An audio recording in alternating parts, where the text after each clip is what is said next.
It was the last phone call I expected. My lawyer calling to tell me that my wife wasn't dead, she was just playing dead, and the evidence was in my hands. Before we continue, please subscribe to the channel and tell us where you set store listening from. I barely even recognized the voice on the other end of the line. Cliff, my lawyer, my friend, had always been a steady presence. But today there was something off in his voice. Something urgent. Something ominous. Benson, it's not what you think. Sarah's story? It's all a lie. She faked the whole thing, and I've got the proof to bury her. I should have felt disbelief or rage or shock. Instead, I felt numb, hollow. For the past week, the world had been spinning around me. My wife, Sarah, was missing. The police were involved. The media was eating it up. Everyone was rallying behind her, offering their support, their condolences. They all believed she'd been kidnapped. And why wouldn't they? She was a victim, the perfect victim. I believed her. I had to. It was my wife, for God's sake. But now, as Cliff's words sank in, the foundation I'd spent years building under my feet started to crumble. My own wife. The woman who promised me everything, who I thought I knew better than anyone, had staged the entire thing. The phone trembled in my hand as I stumbled into the nearest chair. Cliff, what do you mean? How, how is that even possible? I could hear him breathe through the phone, steady but tense. Iset'll explain everything when you get here, Benson. But right now, I need you to focus. Isep got emails, bank records, recordings, everything you need to expose her. Isep's all here, and Isep's all hers. I sat there in silence, trying to process the weight of it all. Sarah, my Sarah. The woman who'd been with me through thick and thin, who'd stood by me during every high and low. And now this? A lie of this magnitude? How had I been so blind? Before I could respond, Cliff's voice pulled me back from the abyss. I stared at the phone, the world around me spinning. My mind was racing. How could she have done this? How could she have betrayed me so thoroughly? I had spent over 20 years of my life with her, building something I thought was unbreakable. A life, a family, and now it was all slipping away. I stood up and started pacing the room, my breath quickening. I could still hear the words Cliff had said echoing in my head. She faked the whole thing. The pieces of the last week started to fall into place, but they didn't fit. They couldn't fit. The story Sarah had told, it didn't make sense. But I had trusted her. How could I have missed the cracks in her story? I had thought she was scared, confused, maybe even hurt. But now it seemed like everything had been carefully orchestrated, and I was just a pawn in her game. I couldn't just sit there anymore. I couldn't ignore this. I needed answers. I needed justice. But where do you even begin with something like this? How do you unravel a life so intricately tied together? I didn't know, but I was about to find out. I glanced at the calendar on the wall. November 23rd. The date was burned into my memory. The day Sarah had gone missing. The day my life had shifted on its axis. And now I knew it had all been a lie. She wasn't kidnapped. She had staged her own disappearance. With shaking hands, I opened my laptop, pulled up the first document Cliff had sent over, the emails. I couldn't believe it. Sarah had been in contact with someone, a third party, someone I didn't recognize. And they were planning this. They had been planning it for months, maybe longer. There were details, codes, timestamps, locations, things I never would have noticed had I not been staring at them in this new light. Then came the bank records. Large transfers, $200,000, $400,000. Offshore accounts I never knew existed. Accounts that had been drained during Sarah's so-called kidnapping. I knew the numbers, knew the timeline, and yet, somehow, I had missed it all. This wasn't just a betrayal. This was financial manipulation on a scale I had never imagined. And Sarah had been at the center of it all. I slammed the laptop shut, my chest tight. No, no, this isn't set real. This can be happening. But it was. And it wasn't just Sarah's lies that I had to confront now. It was the people who had helped her build this illusion. The people who had fed into this narrative. My friends, our community. How deep did this run? Who else was involved? I ran my hands through my hair, trying to steady myself. I said, not going to let her get away with this. I said, I'm going to make her pay. She said's not going to walk away from this. But the more I thought about it, the more I realized just how much this was going to cost me. Sarah had already taken so much. My trust, my reputation, my peace of mind. And if I went after her now, really went after her, it could cost me my family too. My kids. They were already starting to question me, to side with their mother. How could I expose their mother for what she really was without destroying the very family I was trying to save? Every decision felt like a landmine, and I was standing on top of one. I stood up, pacing again. There had to be a way through this. I had to take this step by step. If I was going to bring her down, it had to be methodical. I couldn't let emotion cloud my judgment. I grabbed my coat and headed out the door, my mind already racing ahead to the next step, the next move. It wasn't just about getting back at Sarah anymore. It was about making sure justice was served. It was about making sure no one could ever hurt me or my family like this again. But as I walked out into the cold November air, I couldn't shake the feeling that this was just the beginning, that whatever came next would tear my world apart even further. I arrived at Cliff's office, my heart pounding. He was already waiting for me, the stack of evidence on his desk. The weight of it all hit me as I sat down, knowing what I had to do next. But I didn't realize it yet. How this was going to change everything. How this would be the moment I couldn't take back. Because once this truth came out, it would be too late to undo the damage, too late to protect the pieces of me that I had left. I looked at the documents on the table, Sarah's emails, the phone records, the bank transfers, and for the first time I didn't feel anger. I felt something else, a cold certainty. I was going to bring her down, but at what cost? The moment I hung up with Cliff, everything around me seemed to lose its color. The world, once so certain, became an endless blur of confusion. I thought I knew Sarah. I thought I knew everything about our life, about our marriage. How could I have been so blind? I kept replaying the moments, the glances she'd given me, the words she'd said, the way she acted when she came back from that kidnapping. The confusion, the tears, the feigned fear. But now I understood. It had all been an act. The woman I had trusted with my heart and my life wasn't a victim. She was a mastermind. And I was the fool who had been played. I spent the next few days in a daze. The house, once filled with warmth and laughter, now felt like a prison. Every corner seemed to whisper lies. The silence between me and Sarah grew thicker.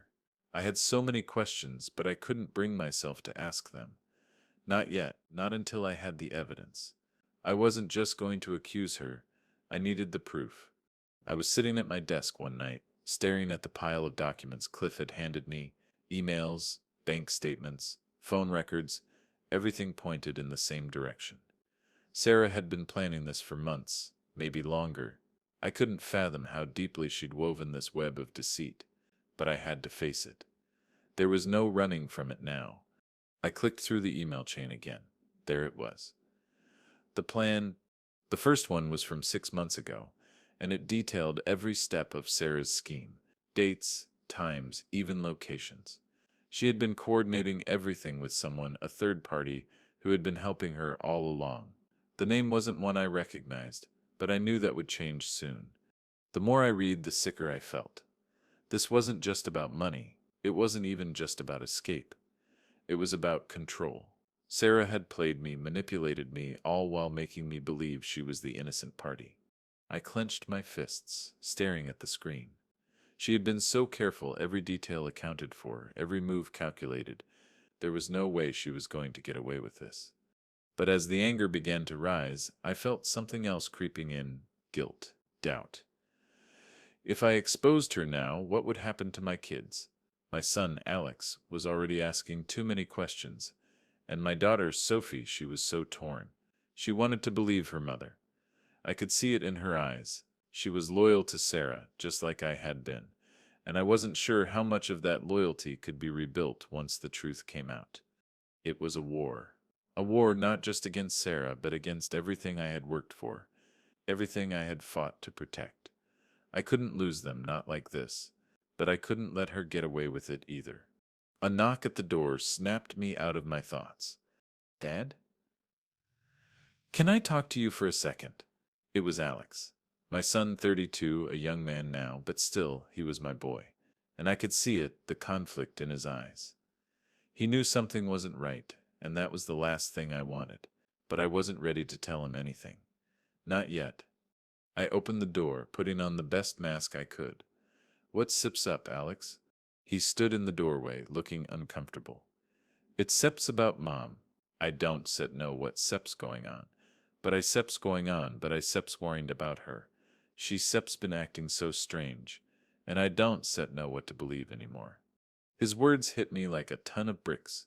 There it was, the crack in the illusion. For the first time, Alex was starting to see what I had seen, but he didn't have the full picture yet.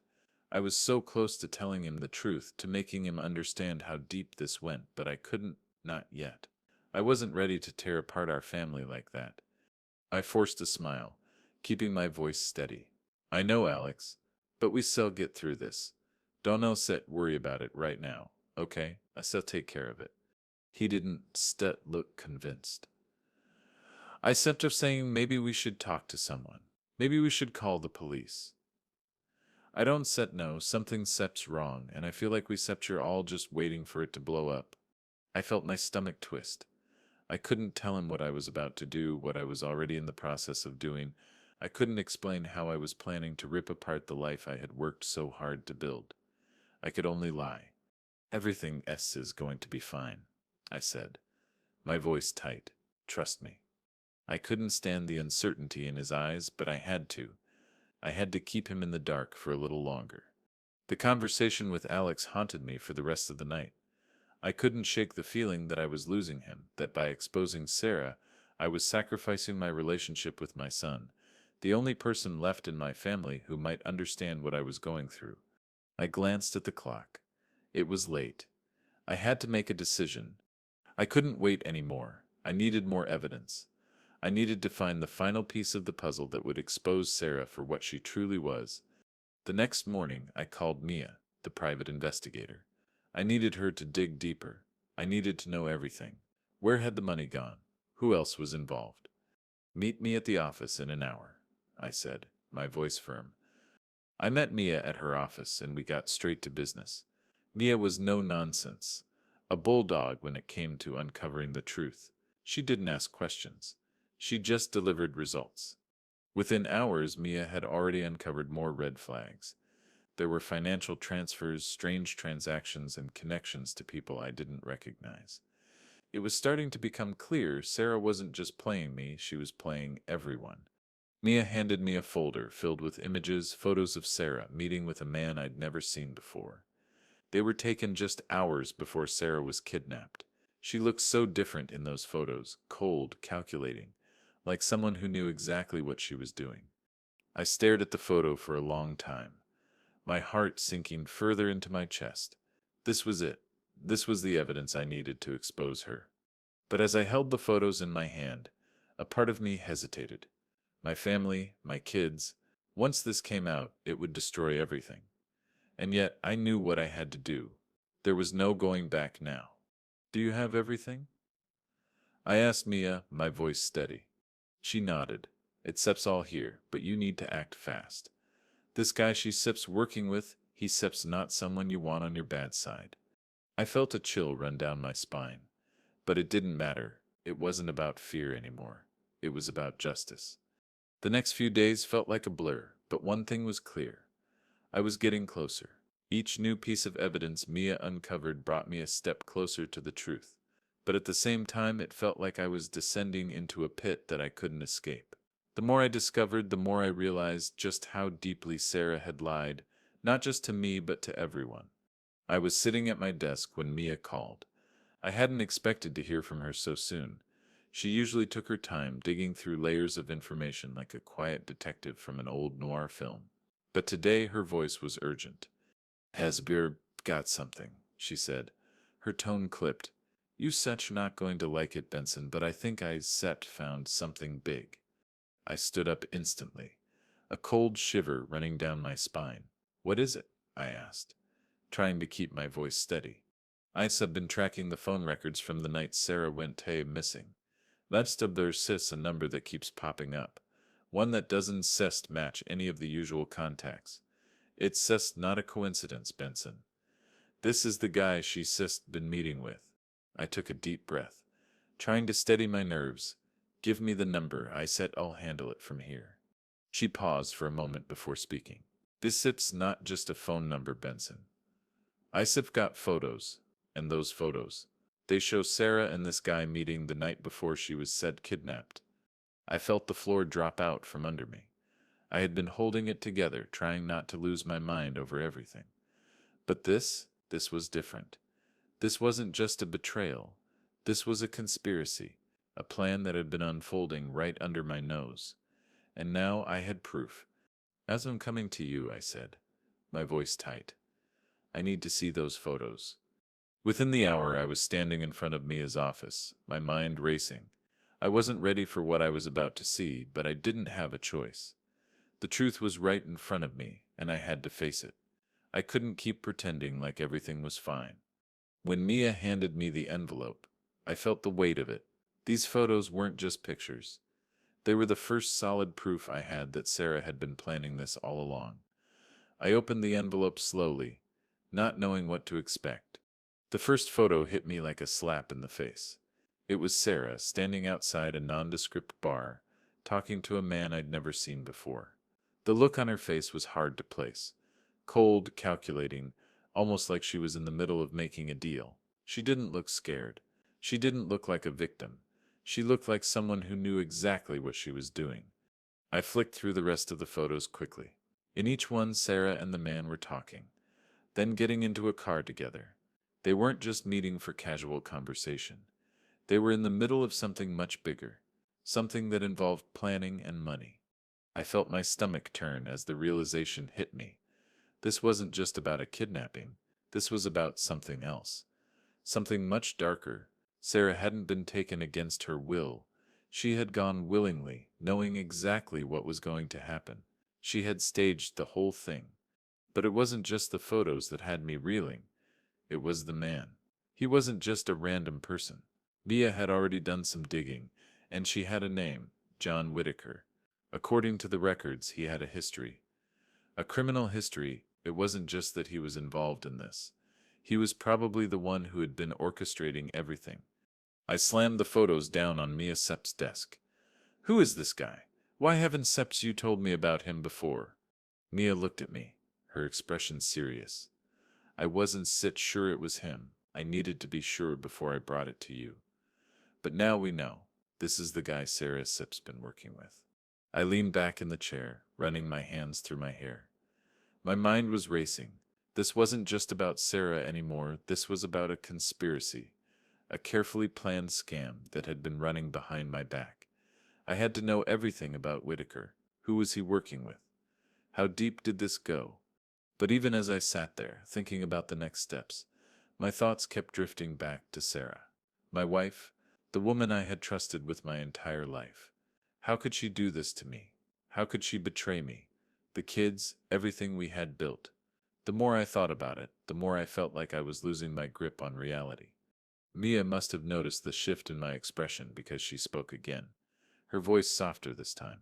Benson, I know this is hard, but you are getting closer to the truth. You can to let her off the hook now. You have to keep going. I nodded, but inside I wasn't so sure. The closer I got to the truth, the more I felt like I was being swallowed up by it.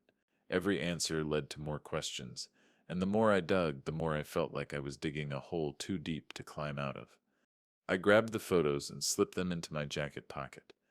I had to keep moving. I couldn't stop now. I wasn't just after justice for myself anymore. I was after it for everyone who had been affected by Sarah's lies. The next few days were a blur of research, calls, and meetings. I tracked down every scrap of information I could find on Whitaker. He was a ghost, no permanent address, no steady job, just a trail of shady deals and even shadier people. But as I uncovered more, I started to see the bigger picture. This wasn't just about Sarah and Whitaker.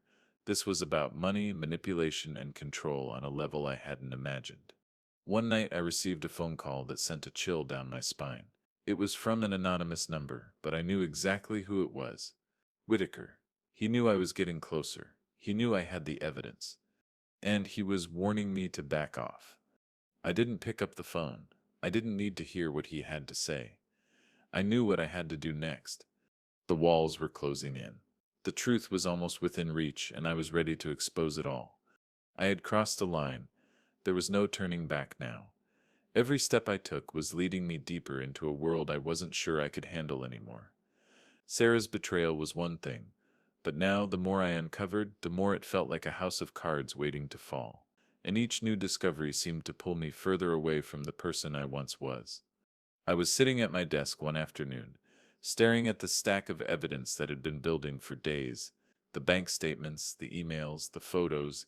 Each piece of the puzzle painted a clear picture of how deeply Sarah had been involved in this.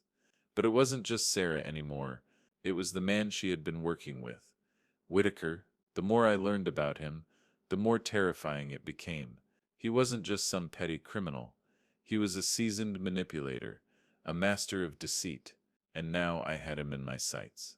But as I reviewed the evidence, one thing kept gnawing at me: my children, Sophie and Alex. I had always tried to protect them from the worst of it, to shield them from the ugliness of the world.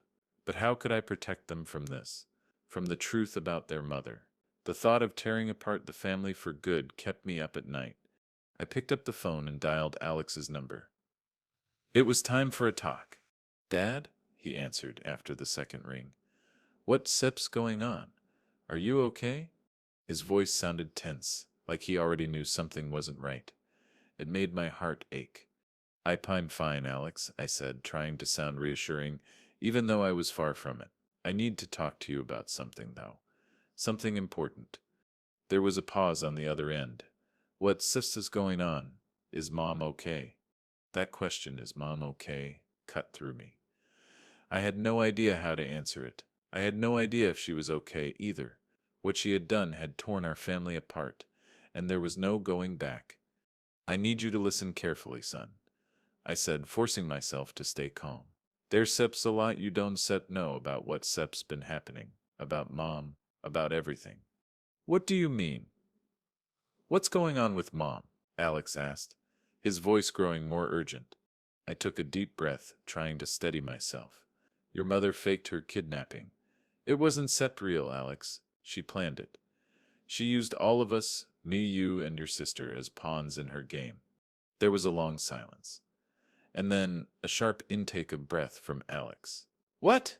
Dad, you can be serious. She would never—" "I know it's hard to believe," I interrupted, my voice tight, but I got the evidence. The bank statements, the emails, the photos.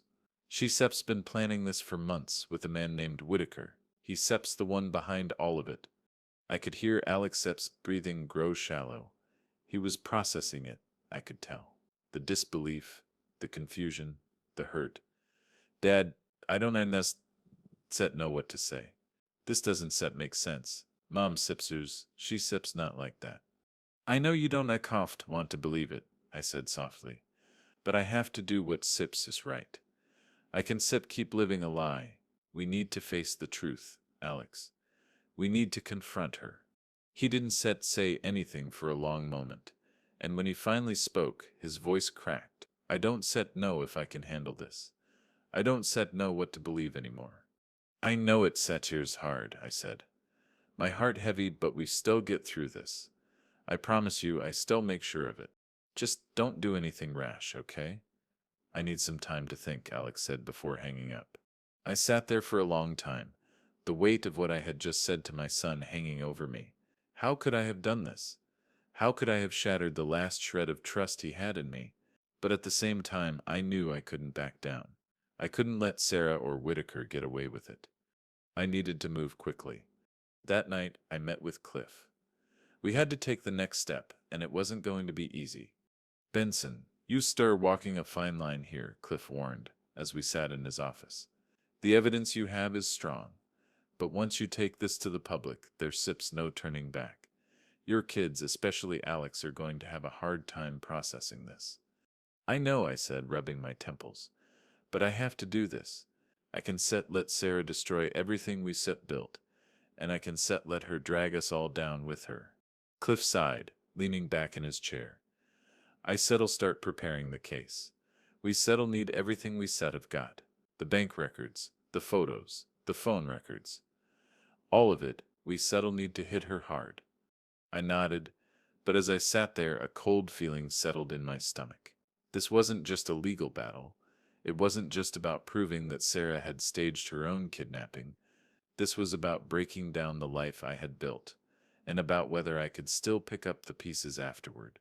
The next few days were a blur of meetings, paperwork, and sleepless nights. I knew I was getting closer. The case was starting to come together, piece by piece. But every time I thought about Alex and Sophie, about what they would think of their mother, a sense of dread washed over me. I was about to destroy everything, but there was no choice. The truth had to come out. The morning of the court filing, I stood in front of the courthouse with Cliff by my side.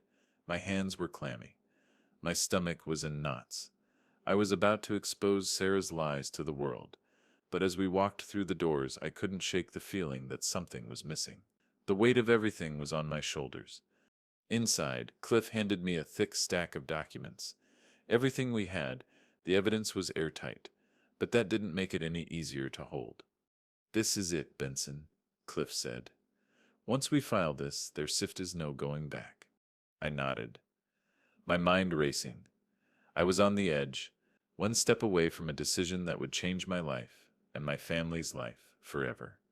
The days before the trial felt like an eternity. Every moment stretched out longer than the last, and I found myself constantly on edge, barely able to sit still. I was preparing for the storm that was coming, but part of me still couldn't believe it was really happening. The life I had known, the family I had fought to build, was now hanging by a thread. I spent hours with Cliff, going over every single detail of the case. The emails, the bank transfers, the photos, everything we had was going to be presented to the court. It was airtight, but it didn't feel like enough. The weight of the truth, the magnitude of what I was about to expose, was suffocating. I had to ask myself, again and again, was this really the right thing to do?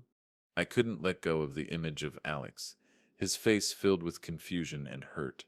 I had shattered his world in an instant, and Sophie, my daughter, who still wasn't fully convinced of her mother's guilt, was barely speaking to me. The tension between us was unbearable. She was starting to pull away, and I could feel her slipping through my fingers.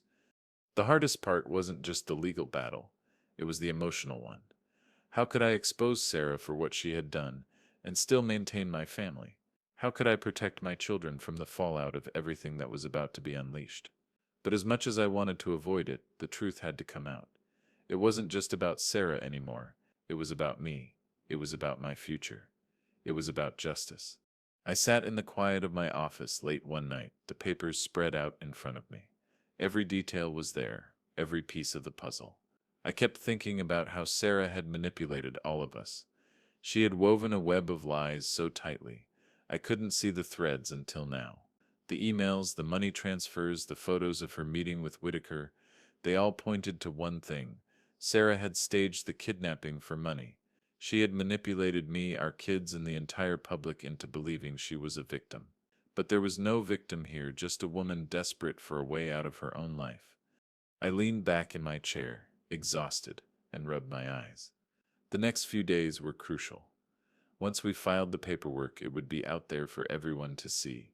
Sarah's perfect image, the one she had worked so hard to maintain, would shatter in front of the world. But what would that mean for me? What would it mean for our family? I didn't have the answers. Cliff had warned me about the emotional toll this would take, but I wasn't prepared for how it would feel to face my children in the wake of all this. They didn't understand. They didn't know what their mother was capable of, and that made me feel like I was tearing apart their childhoods, their memories of her as this loving, perfect mother. I could already feel the distance growing between us, and it hurt in a way I couldn't put into words. There was a knock at the door, and I looked up, surprised.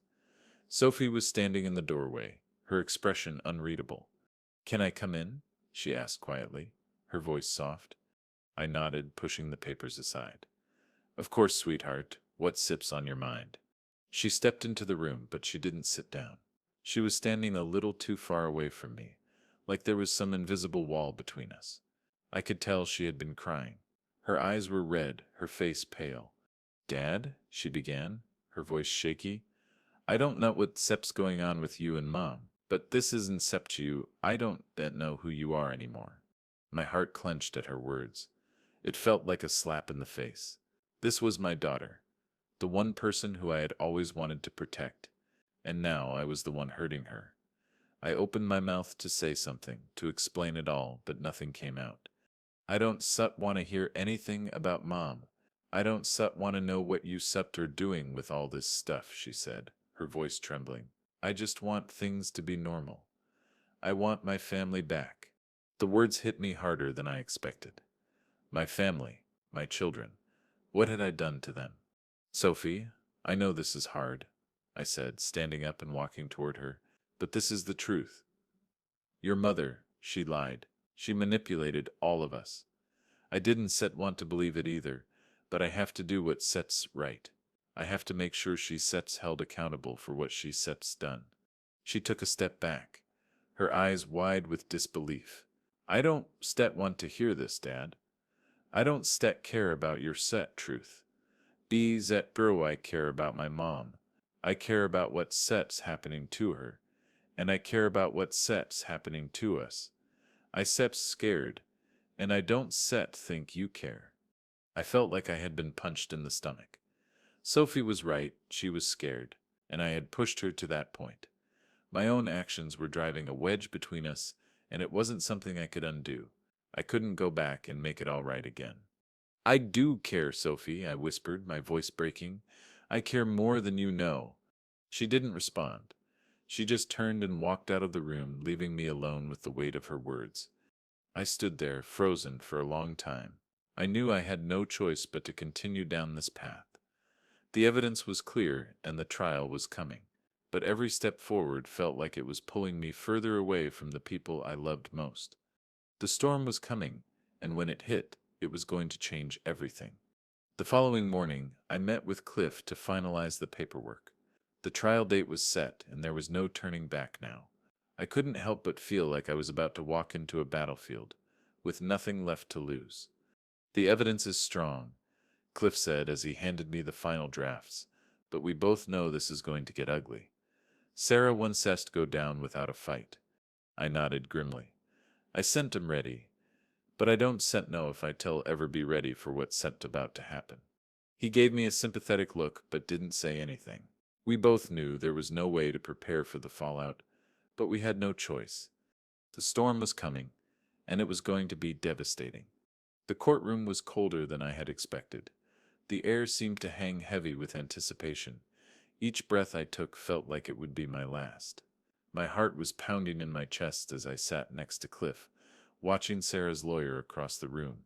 Sarah, standing with her legal team, appeared composed. She was a picture of the woman I had once believed her to be, perfect, graceful, untouchable. But I knew better now. I knew the truth, and that truth was about to be exposed to the world. I couldn't help but glance at her, sitting there with her hair pulled back, her face smooth with a calmness that didn't reach her eyes. I wanted to believe it was all a mistake, that I was wrong about her, but deep down I knew she had orchestrated this whole thing. I had the evidence, the proof of her lies, the betrayal etched in every email, every financial transaction, every photograph. But as I sat there, the weight of it all pressing down on me, I felt a chill run through me. What if it wasn't enough? What if her perfect image, crafted so carefully over the years, was enough to sway the jury? What if I lost everything, including my children, in the process? The Judge Stipp's voice broke through my thoughts. Will the plaintiff and defendant please rise? I stood, my legs unsteady beneath me, and glanced at Cliff. He gave me a firm nod, reassuring me. But it didn't feel like enough. Nothing felt like enough. The trial began with the usual formalities. The judge introduced the case, outlining the charges against Sarah.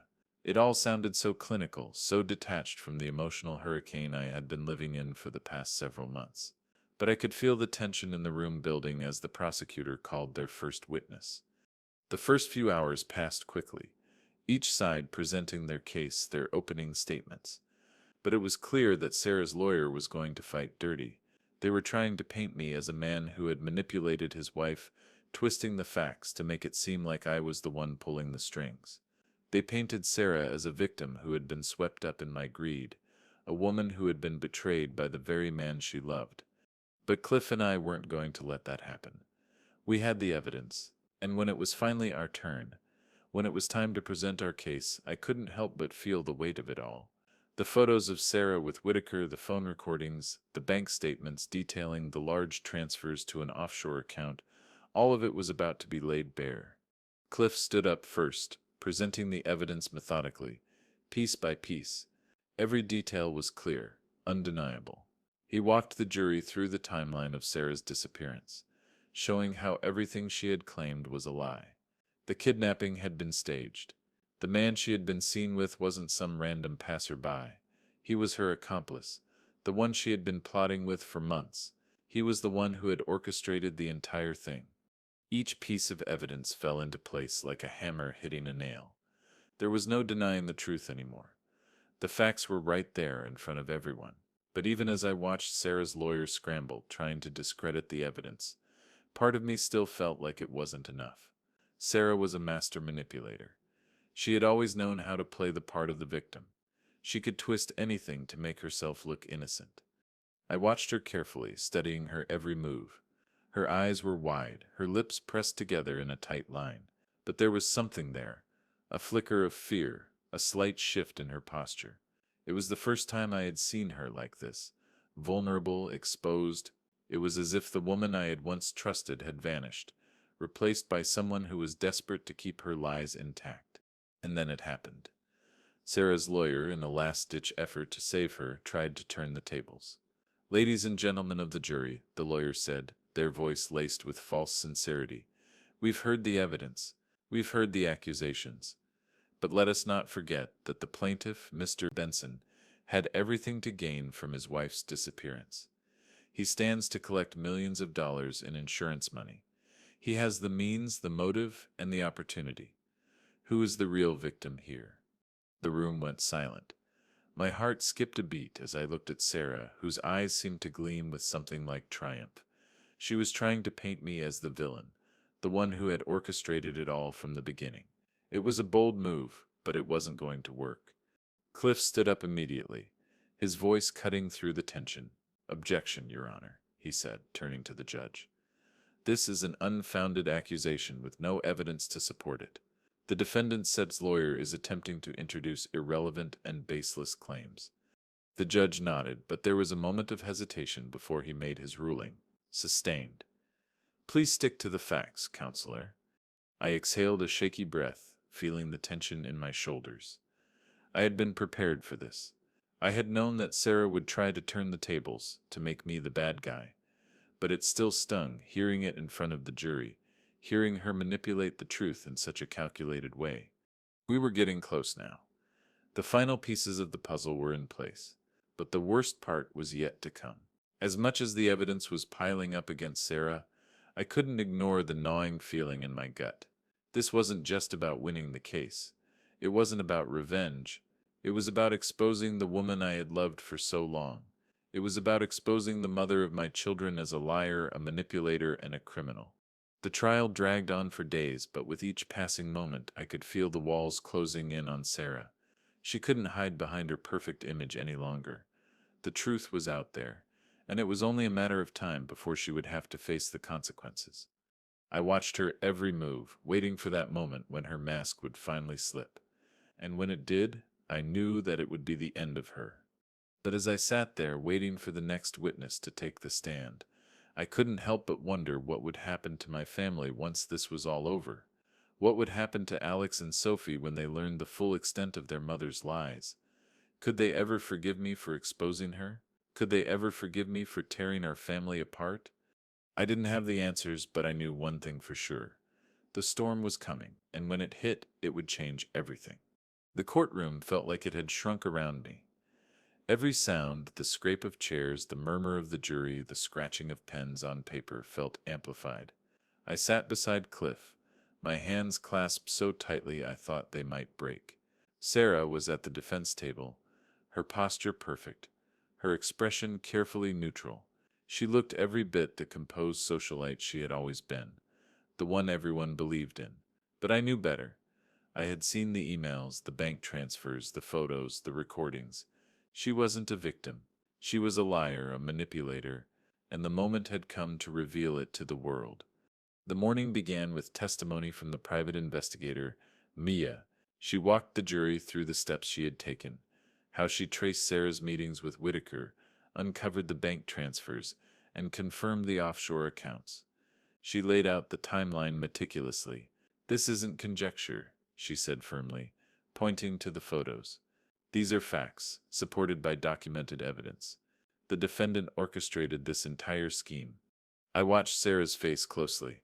Her eyes flickered once, a brief crack in her facade, before she recomposed herself. She was still trying to maintain the illusion, but I could see the tension. She knew the walls were closing in. Then came the bombshell. Cliff stood, holding a small recorder. "Your Honor, members of the jury, what I am about to play will provide irrefutable proof of the defendant Sepp's actions." He pressed play. A voice Sarah's filled the courtroom, calm, deliberate. "We need to make sure he believes I was taken. The transfer has to go through tomorrow. Nothing can go wrong. I don't want him suspecting a thing." Another voice, low, male, chimed in, unmistakably Whitaker. "Relax. He'll never know. She plays the part perfectly." I felt my chest tighten. Every word confirmed what I already knew. Sarah had been planning this from the start. She had staged her disappearance, manipulated me, and orchestrated a complex financial scheme. The jury listened, rapt, as the recording continued. Sarah Sipp's lawyer attempted to object, to call it inadmissible, but the judge overruled. "This recording is relevant to the charges and will be admitted as evidence." I glanced at my children, sitting a few rows behind me. Alex's face was pale, his jaw tight. Sophie's eyes were wide, red-rimmed from tears. They were seeing their mother for what she truly was, and I could feel the tension between us stretch and twist like a live wire. My victory felt hollow, knowing the cost of truth. The recording ended. Silence hung in the courtroom, heavy and suffocating. Then Sarah spoke, her voice controlled but trembling slightly. "This is a lie. I I was in danger. Benson wanted to frame me." The courtroom erupted in murmurs. Cliff leaned over and whispered, "Stick to the facts, Benson. Let's finish this." I stood, my hands still shaking, and addressed the jury. "Members of the jury, what you have just heard is not speculation. It is evidence. My wife, the woman I loved, staged her own kidnapping to steal money and manipulate everyone around her.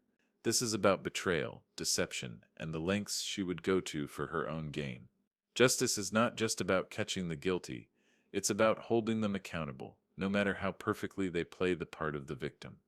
The judge nodded and motioned for the bailiff. Within minutes it was done. Sarah's hands were cuffed. Her perfectly controlled demeanor faltered as she was led away. The world she had built, the socialite image, the community adoration, the trust of our friends and family crumbled in real time. Cameras flashed. Reporters whispered, and the courtroom felt alive with the weight of her exposure. I sat back, exhausted. It was over, but it wasn't victory. Not entirely. My children were staring at me, their faces a mixture of shock, disbelief, and hurt. Alex looked at me, the conflict in his eyes tearing through me. Loyalty to his mother warred with the truth he had just witnessed. I knew that my relationship with him, with both of them, would never be the same. Justice had been served, but at a personal cost. The hollow victory of exposing Sarah felt heavier than any financial gain or public vindication.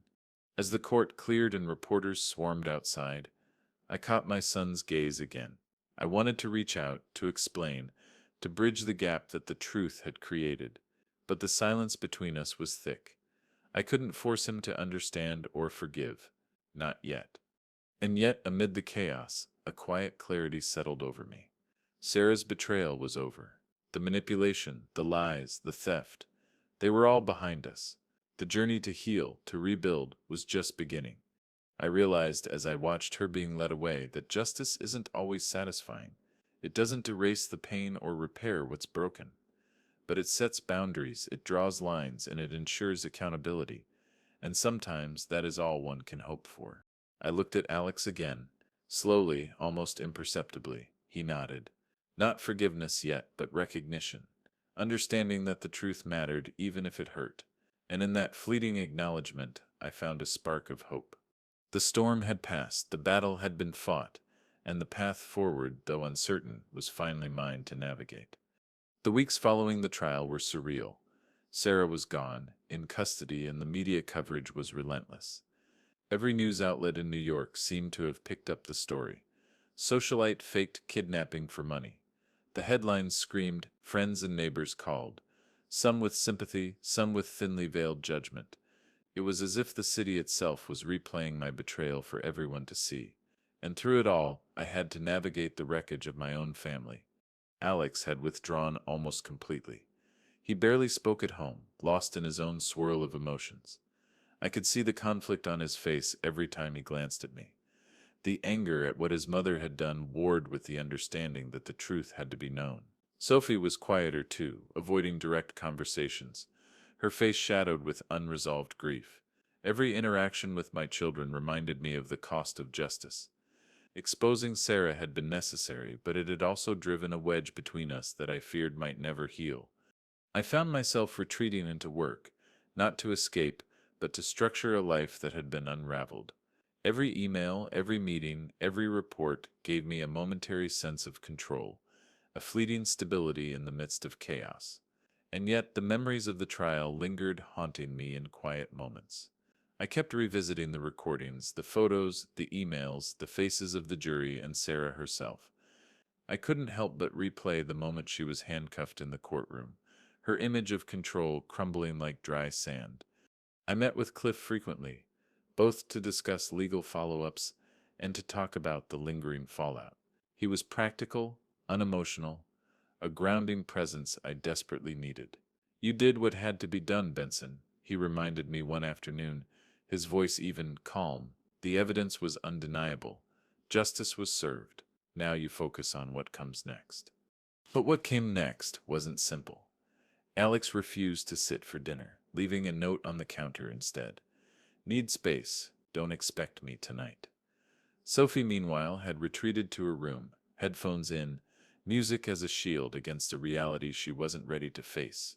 I tried to bridge the gap, but every attempt felt like a reminder of the breach. I realized then that justice isn't clean. It doesn't automatically repair broken relationships or fix hearts and minds that have been scarred. What it does do is draw a line, set boundaries, and reveal truths that demand reckoning. I could no longer shield my children from the magnitude of Sarah's betrayal, but I could guide them through it, help them rebuild the pieces of their own lives that had been disrupted. I started small. Mornings became the time to check in quietly. Without judgment, without lecture. Coffee, I would ask, offering a simple gesture of normalcy. Sophie, after a week of refusal, finally accepted. She didn't speak at first, just held the cup in her hands, staring into the dark liquid as though it could hold her grief. Slowly, the cracks began to mend. Alex was harder to reach. His anger and confusion were deep, and his trust had been fractured. But I persisted. I listened more than I spoke, understanding that his silence was his way of processing. Weeks passed in quiet routine, with each small conversation, each shared silence, building a fragile bridge between us. I also began documenting everything from the trial, the evidence, the emails, the recordings, not for legal purposes anymore, but to have a record of truth, a way to honor what had happened and what I had endured. Every receipt, every bank transfer, every email line became part of the tapestry that explained Sarah's manipulation. Writing it all down helped me process, helped me externalize the anger and grief that had been simmering inside me. I started to see small victories. Sophie returned to family dinners without hesitation. She smiled at times, though guardedly. Alex began to talk, initially in short sentences, tentative, testing the waters of honesty, and in those moments I realized that while justice had been served in the courtroom, real healing was happening quietly at home. It wasn't dramatic. It wasn't fast, but it was real. One evening, as I pored over the last of the financial statements, I felt a sense of closure I hadn't expected. Sarah had taken much from me, from us, but she hadn't taken everything. I still had my children. I still had my dignity. And slowly, day by day, I was reclaiming the life that had been hijacked by deception. It was a slow journey, and there were moments when the pain resurfaced with brutal clarity, but each time I reminded myself the truth had been revealed. The lies had been exposed. And in that exposure there was a kind of freedom, a foundation on which to rebuild, not what had been lost, but what could still be salvaged. I knew the road ahead would not be easy. Forgiveness, trust, and love would take time to restore. But I also knew that in facing the storm, I had done what was necessary.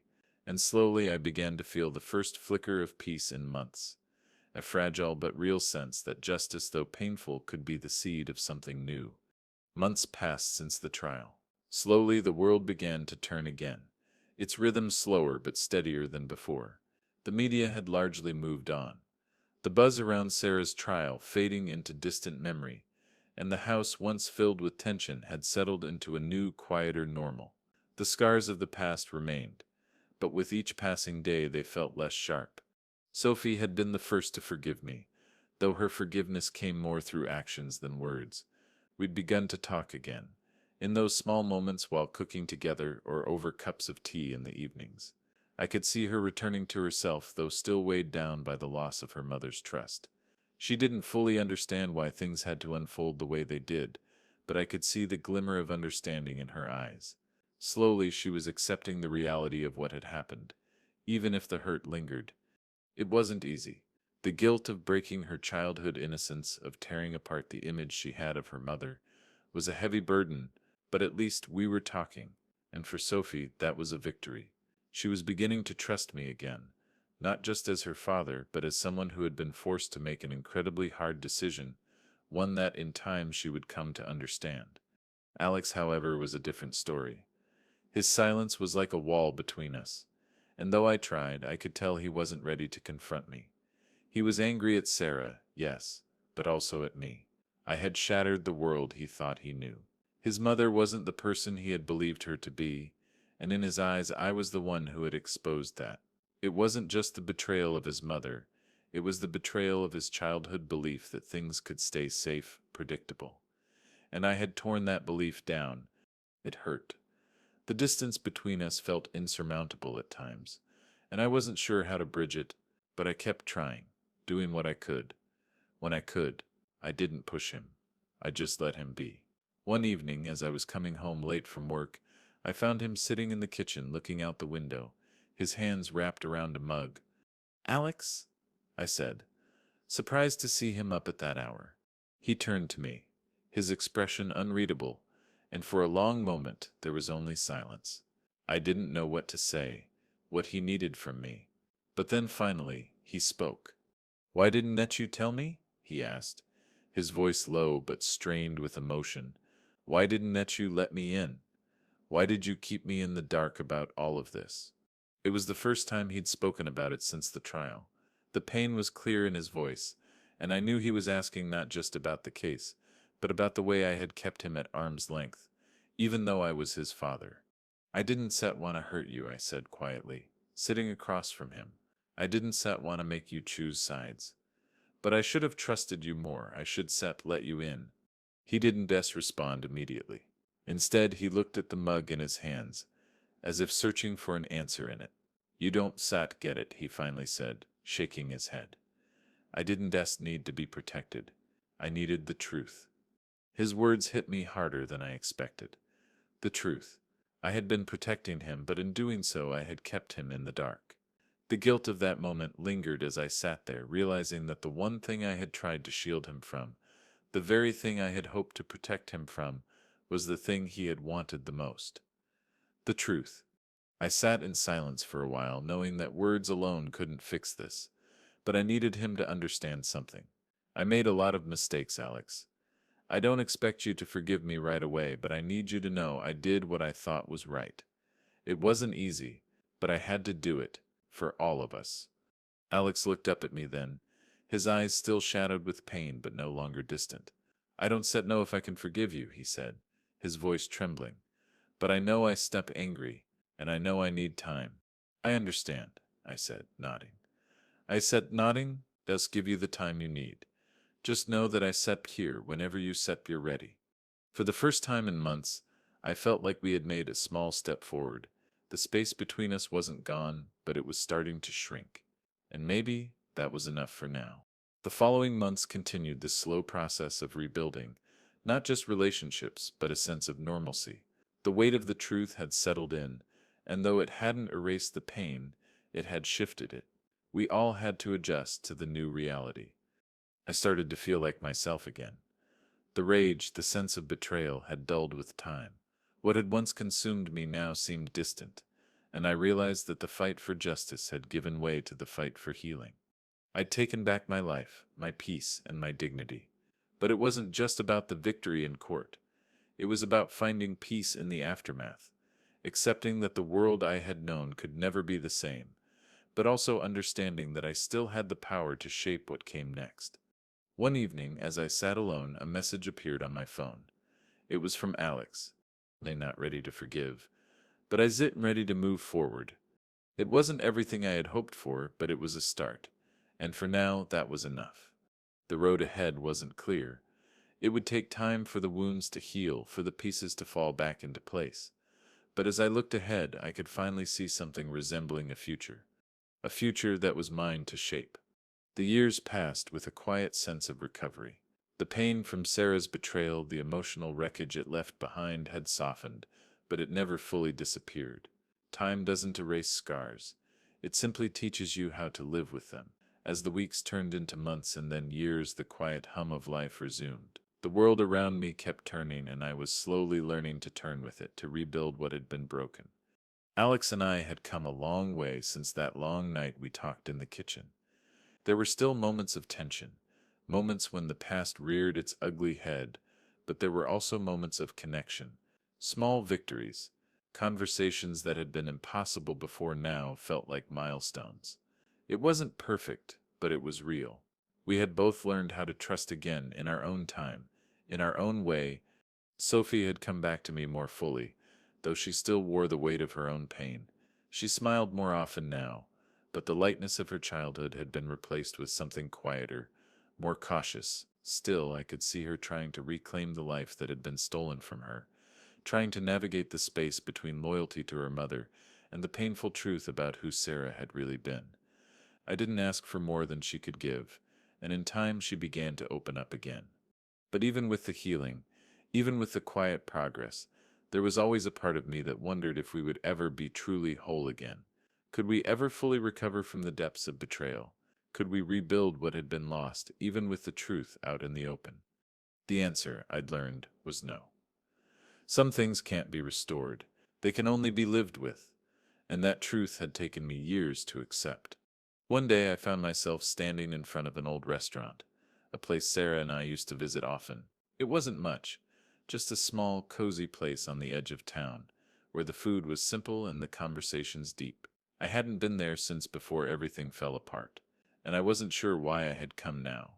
Perhaps it was the passage of time, or maybe it was just a longing for closure.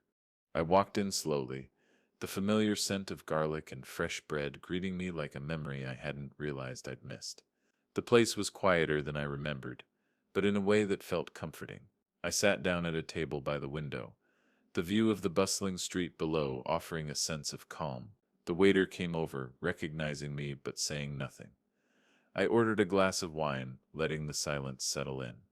It wasn't long before the door opened again, and she walked in, Sarah. For a moment, the world seemed to stand still. She hadn't changed much, not in the physical sense. She still had that same carefully curated image, the same demeanor that once captivated so many people. But I could see it now, the cracks beneath the surface. She wasn't the woman I had once loved, and I wasn't the man I used to be either.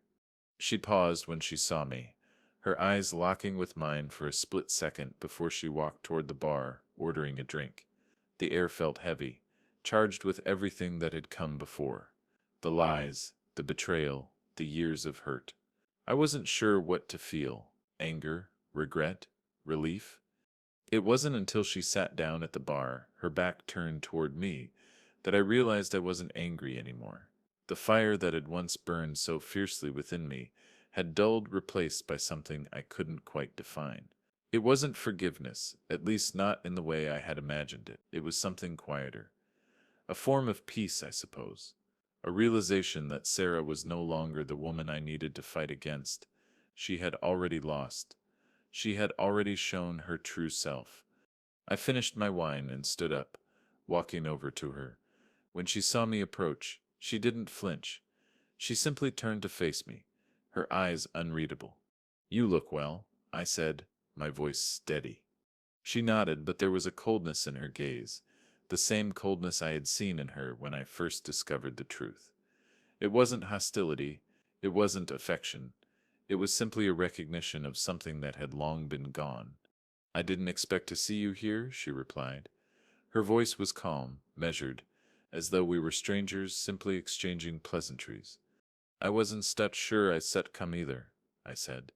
The truth felt easy to speak now, the weight of it no longer so overwhelming. "But I think it's time we both moved on." She looked at me for a long moment, and for the first time I saw something like acknowledgment in her eyes. It wasn't regret, it wasn't remorse. It was simply a moment of shared understanding. We had both been damaged by this, both marked by it. But it was over now. We had both moved on. "I'm not the person you knew," she said quietly, her voice betraying a slight crack. I nodded. "No, we set her not." There was a long silence between us, the kind that only comes when everything has already been said, when the past no longer holds power over you, but its echoes still linger. "I just wanted to make sure you were okay," I said, the words surprising even me, but it felt important to say them, to acknowledge that, despite everything, there was a human side of me that still cared. "I am," she said softly. "And you?" "I will be," I replied. She gave a faint, almost imperceptible nod, and then just like that, the moment passed. She stood up, leaving a few bills on the bar, and walked out. I didn't watch her leave. Instead, I turned back to the window, letting the moment linger in my mind. When I looked up, I realized the storm had passed. The truth had been exposed. Sarah had taken so much from me, but in the end she had given me the clarity I needed to move on. And so I did. The years that followed Sarah's trial were filled with quiet, steady growth. It wasn't a dramatic transformation, but more of a gradual unfolding. The truth had been laid bare, the betrayal exposed for what it was, and yet life had a way of moving forward regardless of the pain it carried. I couldn't erase what had happened, no matter how much time passed. What Sarah had done, what we had all gone through, would always be a part of me. But I had learned to live with it, to adapt. My relationship with Alex and Sophie had begun to heal in ways I hadn't thought possible. Alex and I had our moments where words failed us, but over time we found a rhythm. He never forgave me right away, but we found a way back to each other.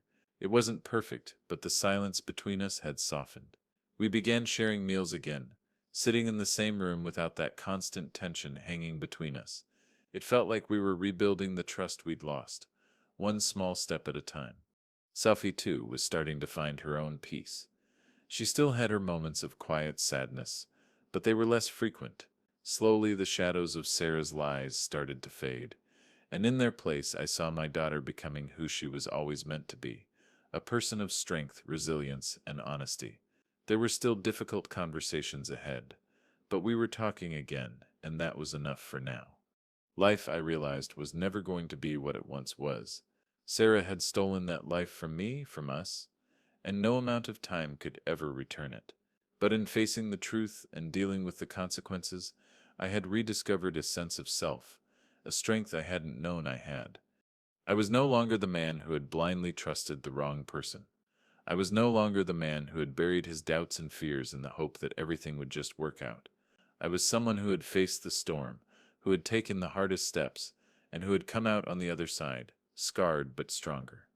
I had built a new life, one where the past didn't hold power over me. And as I sat on the porch one evening watching the sun dip below the horizon, I felt something I hadn't in a long time: peace. I had my children. I had my integrity. I had a future, and it was mine to shape. The truth, as painful as it had been, had given me the freedom to move forward. And in that freedom, I found the strength to build something new.